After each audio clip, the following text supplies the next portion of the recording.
And you know what? You might as well keep the applause going because I just got married a couple months ago. All right. Thank you. Yeah, it's okay. It's okay. I had a good life. And now my life just got like 0.9 times better. I wish I could tell you that getting married was the most exciting thing that's ever happened to me. But the truth is that my girlfriend and I lived together for just over 3 years before we got married. And I didn't know this at the time, but I did learn it. Marrying your partner that you already live with, that's like wrapping up your own bike and giving it to yourself for Christmas. Like, oh, what have I gone and done now? Oh, it's my bicycle. I really shouldn't have. Of course, giving yourself your own bike would never cost $57,000, so there are subtle differences. But it wouldn't be fair to my wife if I didn't tell you how genuinely happy I am with the decision that we've made. Because I had friends that tried to talk me out of it. The few friends I have at my age that are still bachelors, still trying to live the dream, they say, don't do it! Don't do it, Arj! It's a ball and chain!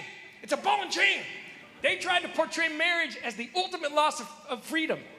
And I'm so glad I ignored them because I'm not an expert. I haven't even been married a year yet. But from what I can tell, aside from being generally wonderful, marriage is easily the most liberating thing that's ever happened to me. I'm wearing camping pants right now.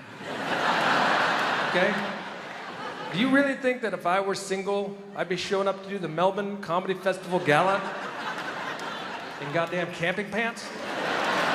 I promise you I wouldn't.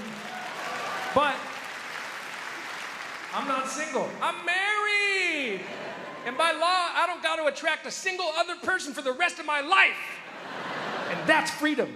When you could rock up to your gig wearing pants that are so comfortable, the material of which is so light, so airy, so amorphous, that if you put a string on them, you could probably fly them at the beach.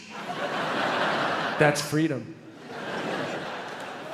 Whenever you spend considerable amount of time in anyone's company, there's going to be things about that person that shit you. That's a law of the universe. So when you marry someone, on one level, you have to accept that these things will now shit you for the rest of your life. And so each person has to find a way to come to terms with that. My idea is to learn to love those things, to transmute them into gold, if you will, so that I could love my wife even more than I do. But failing that, my backup plan is to just let them wash through me and just over me like I'm a blade of grass in a windstorm. Just going with it.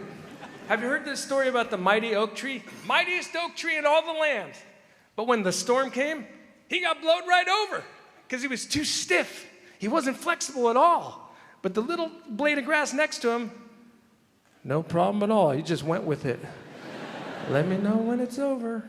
And you can imagine when I do this in the middle of a heated argument, what a soothing effect that has on my wife. Whoa, it's really whipping around in here tonight. Oh, it calms her right down. Last time I did it, she got so calm she didn't speak for 3 days. At least I don't think so. She was at her sister's. Thank you very much, everybody. That's a lot of fun. Good to see you again.